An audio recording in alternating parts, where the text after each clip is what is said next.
ஒரு தெலுங்கு தேசத்தை சேர்ந்த ஒரு தயாரிப்பாளர் தமிழ்நாட்டில் குறிப்பாக டெல்டா மாவட்ட இயக்குனர் கதை எழுதி இயக்கியிருக்கக்கூடிய ஒரு திரைப்படம். ஆமாம், ஏன் வந்து பிரித்து சொல்கிறோம்னா, நிறைய பத்திரிகை நண்பர்கள் கேட்டாங்க, ஏங்க ஒரு கதை இருக்குது, இது ஏங்க தமிழ்நாட்டில் உள்ள தயாரிப்பாளர்கிட்ட கொடுக்காம கொண்டு போய் தெலுங்கு தயாரிப்பாளர் கொடுத்தீங்கன்னு ஒரு ஒரு பத்திரிகை அவர் சொன்னார். என்னுடைய கதை தெரு தெருவா அழைச்சிக்கிட்டு இருந்த தமிழ்நாட்டில் யாருமே ஏன்னா ஒரு தயாரிப்பாளரையும் பிச்சை எடுத்து போட்டி இருக்க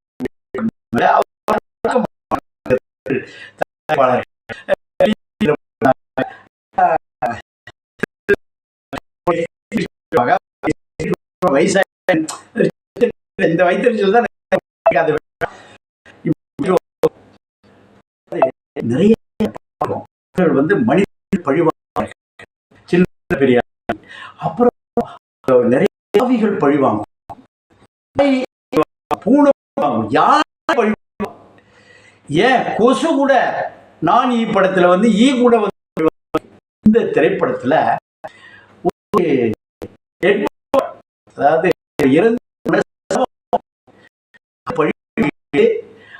குற்றவாளிகள் யார் என்பது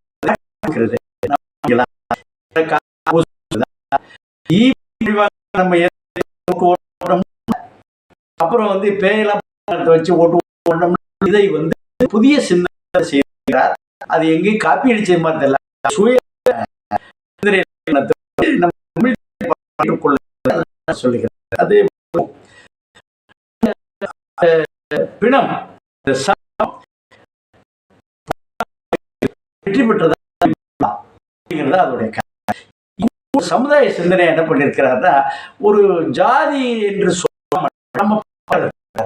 அது ஜாதிய கிடையாது. ஒரு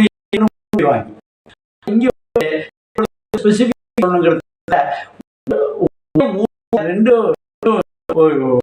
தோண்டிக்கிட்டு மண் சாப்பிட சமுதாயத்துல நான் கட்ட மாட்டேன் பக்கம் அந்த ஜாதி பிரச்சனை அது ஜாதிக்காக சுயநலத்திற்கு அந்த அது சுய இதனால தான் திருட்டு பரட்டு பண்ணி தெரிஞ்சு போடுமோ, சேர்ந்தாக பெரிய ஆள் ஆகிடுவாங்களோ அப்படிங்கிறத ஒரு நுணுக்கமாகவும் தெளிவாகவும் குறிப்பாக தஞ்சை டெல்டா மாவட்டத்தில் அது படமாக்கப்பட்டிருப்பது ஒரு சிறந்த திரைப்படம். ஏன்னா தயாரிப்பாளர் யாருன்னா சீனிவாச ராவ் ஜலகம். ஆமாம், அவர் வந்து தயாரிச்சிருக்கிறாரு. அவர் இணைஞ்சு கணபதி ரெட்டி. இவர்கள் தமிழ் திரையுலகில் தெரு தெருவா அலைஞ்சு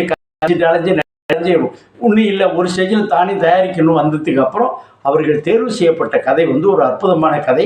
இது பார்க்க வேண்டிய திரைப்படம். இயக்குனர் பெபின் ஜார்ஜ் ஜெய்சீலர்.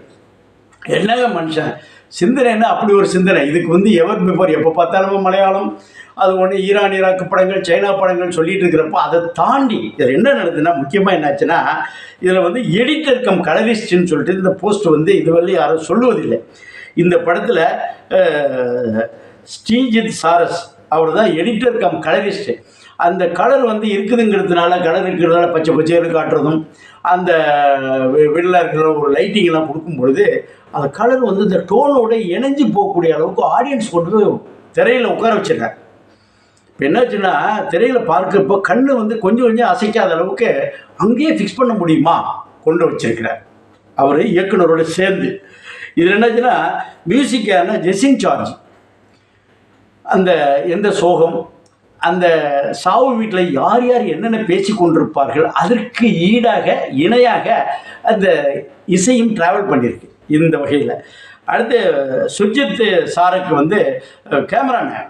இந்த கேமராமேன் வந்து பண்ணும்பொழுதே ஒரு தனியான லொக்கேஷனோட பேக்ரவுண்டு அது வேணும் இது வேணும் கேட்காம இருக்கக்கூடிய இடங்களில் அது வந்து அந்த இருட்டாக இருக்கட்டும், அந்த கிராமத்து வீட்டில் இருட்டு தானே, அப்படியே ஹேலஜன் லைட்லாம் போட்டு பண்ண முடியாதுல்ல. ஹேலஜன் லைட் அதை பிரைட்டாக பண்ணாத அளவுக்கு அதை வந்து கதைக்காக கொடுத்துருக்கிறார்.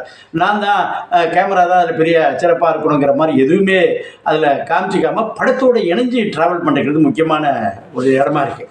இந்த படத்தை கொண்டு போய் நல்ல படமாச்சு, இது சரியான விகிதத்தில் சரியான நேரத்தில் கொண்டு சேர்க்கறதுல பிஆர்ஓ சதீஷும் சிவாவும் எய்ம் சார்பாக அதை வந்து எப்படியெல்லாம் வந்து அந்த இயக்குனரை அந்த கதாநாயகிகளை கொண்டு போய் சேர்க்கணுங்கிறதுல தெளிவாக கொடுத்துருக்காங்க. இதில் என்னாச்சுன்னா, நடிப்பு ரூபா குடுவையூர் அப்படின்னு சொல்லிட்டு ஒரு தெலுங்கு தேசத்தைச் சேர்ந்த ஒரு மருத்துவர், எம்பிபிஎஸ் முடித்தபடி எம்டிக்காக முயற்சி செய்து கொண்டிருப்போம். அவர் தான் அதில் ஹீரோயினை பண்ணிருக்காரு. பிணமாக நடிப்பவரும் அதான். இப்போ நாகேஷ் சார் பண்ணார், ஒரு பிணமாக நடித்து அவர்லாம் வெர்சிட்டைல், அவர் எது செஞ்சாலும் நம்ம பாராட்டு ஒரு பக்கத்தில் அவர் பாராட்டுக்குரியவர் தான். அதுபோல் அண்மையில் நடக்கக்கூடிய பிரபுதேவாவும் பண்ணியிருந்தார். அப்படியே கொண்டு போய் அந்த பிணமாகவே நடித்து இதை எல்லாத்தையும் விட இப்போ நிறைய பழி வாங்குகிற விஷயம் ஆரம்பத்தில் சொன்னோம். மனிதர்கள் பழி வாங்கல, ஒரு டெட் பாடி பழி வாங்க முடியுமா, குற்றவாளியை காட்டி கொடுக்க முடியுமா, அழகாக கொடுத்துருக்காங்க. இது என்னாச்சுன்னா, அடுத்து வந்து இவர் என்ன நரேந்திர பிரசாத் மயிலாடுதுறை சேர்ந்தவர். அவர் வந்து நடிக்கலாம், ஒரு காதலன், இளங்காதலன், வயது இருக்கு இளங்காதலன், எப்படியெல்லாம் வந்து அந்த காதலி, குறிப்பாக மாற்று சமுதாயத்தினர் சொல்வதை விட 2 பேரும் மன்னன் ஒன்ற ஆட்கள் தானே, அங்கே அப்படி கொண்டு போயிட்டாங்க. பணக்கார ஏழைன்னு சொல்லாமல் 2 பேரும் மன்னன் ஒன்ற ஆள். மன்னன் விவசாயம், இந்த 2 பேரும் சாப்பிடக்கூடிய பொருட்கள் ஒன்று தான். ஆனால் இவர்கள் வந்து தன்னை உயர்ந்தவர்னு சொல்லிட்டு இருக்கிறது என்பது வேற கதை. அது இப்பெல்லாம் நடக்காது, எடுபடாது மகனே.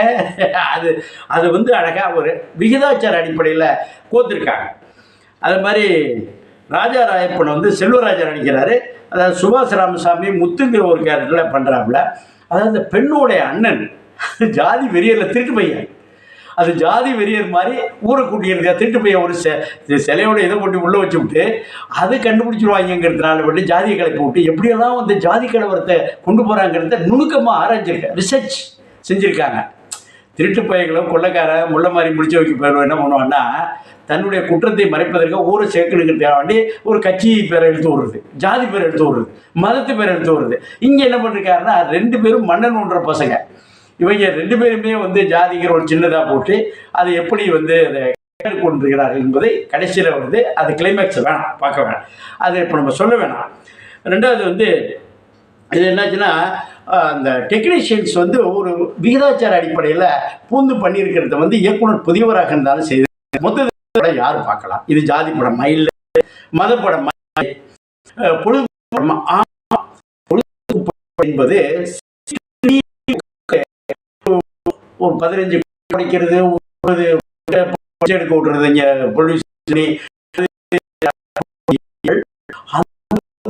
ஒரு வாசல் கிராமத்தில்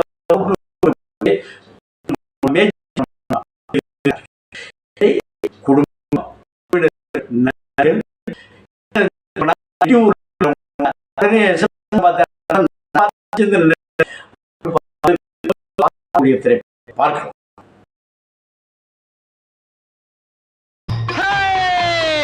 நெஞ்சம் உண்டு, நேர்மை உண்டு, ஓடு ராஜா, நேரம் வரும் காத்திருந்து பாரு ராஜா.